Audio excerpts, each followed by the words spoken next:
ये जंग से अब तक लाखों करोड़ रुपया स्वाहा हो गया। ईरान युद्ध पूरे मिडिल ईस्ट को महंगा पड़ रहा है क्योंकि जंग से करीब 18 लाख करोड़ का नुकसान हुआ है। 18 लाख करोड़ यह खुलासा किया है यूनाइटेड नेशंस डेवलपमेंट प्रोग्राम ने। युद्ध पर यूएनडीपी की रिपोर्ट में जो जानकारी मिली है उसके मुताबिक जंग से मध्य पूर्व की अर्थव्यवस्था को बहुत बड़ा नुकसान पहुंचा है। दावा है कि पूरे क्षेत्र की जीडीपी 3.7 से 6% तक घट गई है। इसके बीच इससे करीब 18 लाख करोड़ रुपए का नुकसान हुआ। रिपोर्ट के मुताबिक यह संघर्ष कुछ देशों तक सीमित नहीं है बल्कि यह टकराव पूरे क्षेत्र के लिए बड़ा संकट बन गया है क्योंकि हॉर्मुज स्ट्रेट से जहाजों की आवाजाही 70% घट गई है। 70% घटना मतलब ये जो मुस्लिम देश है इनकी कमाई का जरिया तेल है। तेल जा नहीं पा रहा है तो कमाई बंद। तेल की कीमतें $120 प्रति बैरल के पार पहुंच गई हैं। जहाजों के फंसने से सामानों की सप्लाई ठप हो गई है और इतना ही नहीं 16 लाख से लेकर 36 लाख नौकरियों पर संकट है क्योंकि मध्य पूर्व के कई देशों में करोड़ों लोग काम करते हैं। इस पूरे रीजन में भारत के ही करीब 1 करोड़ लोग रहते हैं जिनके कामकाज पर असर पड़ा है और 5 से 6 लाख लोगों को लौटना पड़ा है। इस युद्ध में अमेरिका, इजराइल और ईरान अरबों रुपए झोंक रहे हैं। अकेले ट्रंप ही युद्ध में रोजाना करीब 9,000 करोड़ रुपए खर्च कर रहे हैं। पहली बार आपने देखा होगा दुनिया में यह हो रहा था।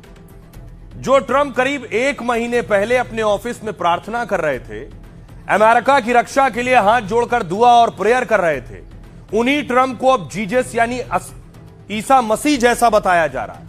यानी अमेरिकी राष्ट्रपति की तुलना सर्वशक्तिमान ईश्वर से की जा रही है। व्हाइट हाउस में कार्यक्रम में ट्रंप के सामने उन्हें जीसस कहा गया। ट्रंप की आध्यात्मिक सलाहकार पॉला व्हाइट ने कहा ट्रंप यीशु जैसे हैं। ट्रंप को भी धोखा दिया गया, गिरफ्तार किया गया और झूठे आरोप लगे। यीशु के बलिदान और पुनर्जन्म जैसा ही ट्रंप का फिर से सत्ता में आना है। ट्रंप ने खुद भी कई कार्यक्रमों में खुद को ईसा मसीह से जोड़ा है।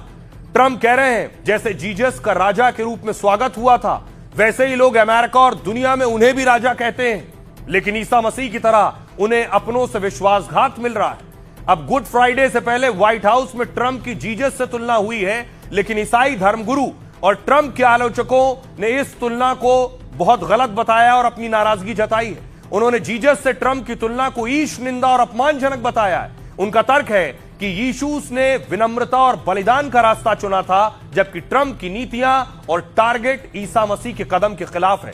क्या ट्रंप और उनके सलाहकार जानबूझकर ईश्वर वाला प्रचार कर रहे हैं ताकि अमेरिकी मीडिया और दुनिया में ट्रंप की छवि उदारवादी नेता की बने? दरअसल अमेरिका में ट्रंप के फैसले का भारी विरोध भी होने लगा है। अमेरिका में 60% लोग जंग को गलत और महंगाई की वजह मानते हैं। हालत यह है कि F-15 शाहिद को नहीं पकड़ पा रहा। अमेरिका के पास दुनिया के ताकतवर हथियारों का जखीरा है, लेकिन ईरान ने सुपर पावर को भी कई मोर्चों पर झटके दिए हैं। जंग के आसमान में एक बार फिर ईरानी ड्रोन ने यह दिखाया है क्योंकि शाहिद ड्रोन ने अमेरिकी F-15 फाइटर जेट को छका दिया और वो भी तब जब इराक के आसमान में ईरान ने अपना ड्रोन दागा जिसका निशाना था एक ब्रिटिश कंपनी से जुड़ा तेल ठिकाना। ईरानी मीडिया प्रेस टीवी के मुताबिक जैसे ही ड्रोन उड़ा उसको मारने के लिए F-15 फाइटर जेट उड़ा और ट्रंप का विमान काफी देर तक ईरानी ड्रोन का पीछा करता रहा। वो उसे मार गिराने के चक्कर में कई बार चकमा खा गया। हुआ ये कि फाइटर आगे हो गया और ड्रोन पीछे हो गया। इराक के इरबिल के आसपास हुए टकराव का वीडियो सामने आया जिसमें दिखा कि जेट ड्रोन में शाहमात का खेल चल रहा है, लेकिन लगातार पीछा करने के बाद भी ड्रोन को मार नहीं सका। वो आखिरकार ईरानी ड्रोन ने अपने टारगेट को हिट कर दिया है जिससे अमेरिकी बाहुबली विमान की क्षमता पर सवाल उठ रहे हैं क्योंकि ये जो F-15 देख रहे हैं F-15 जेट 900 करोड़ का है। 900 करोड़ का जेट मार नहीं पा रहा है शायद जो 18 लाख रुपए का एक ड्रोन है उसे। इजराइल पर यह आरोप लगते हैं कि वो कब्जे के जरिए अपनी सीमा की सरहद बढ़ा रहा है और इजराइल को बड़ा करना चाहता है, ये दावा करते हैं। और एक बाकायदा नक्शा जिसमें ग्रेटर इजराइल का जिक्र है। ग्रेटर इजराइल में देखिए ये इजराइल आप देख रहे हैं, ये इजराइल बीच का हिस्सा है और उसके बाद जहां से ये लाल हिस्सा आगे बढ़ता जा रहा है ये ग्रेटर इजराइल है। इसे फिर से प्ले कीजिए जरा और देखिए इजराइल का हिस्सा आप देख रहे हैं और कैसे ये इजराइल आगे बढ़ रहा है और जहां जहां तक लाल रंग जा रहा है ग्रेटर इजराइल का मकसद ये है। उसमें देखिए पूरा लेबनान भी समाया है, सीरिया का हिस्सा भी है, जॉर्डन भी है, इराक भी है, दावा किया जाता है ग्रेटर इजराइल में सऊदी अरब का हिस्सा भी है। ये दो नदी देख रहे हैं आप, ये है यूफ्रेटस नदी और इधर दूसरी तरफ है नील नदी। यूफ्रेटस से नील नदी के बीच का जो हिस्सा है यह ग्रेटर इजराइल है। दावा विरोधी करते हैं कि मकसद है इस पूरे हिस्से को कब्जाना। क्या यह संभव है? यह प्लान कहां से आया है और इसे कैसे लागू करने और इंप्लीमेंट करने की कोशिश इजराइल करता है, इसमें सच कितना है आपको बताऊं। यह है greater Israel plan. Greater Israel यानी यहूदियों का एक ऐसा बड़ा देश जो इजराइल और उसके आसपास के देशों से मिलकर बना हो, जो मिस्र में नील नदी से इराक में यूफ्रेटस नदी तक फैला हो और जिसमें फिलिस्तीन, लेबनान और जॉर्डन के साथ साथ सीरिया, इराक, मिस्र और सऊदी अरब के बड़े हिस्से शामिल हो। यही ग्रेटर इजराइल प्रोजेक्ट नेतन्याहू का भी सपना है। इसलिए नेतन्याहू इस प्रोजेक्ट को आगे बढ़ाना चाहते हैं। कहा यह जा रहा है नेतन्याहू ने लेबनान से इस पर काम तेज कर दिया है।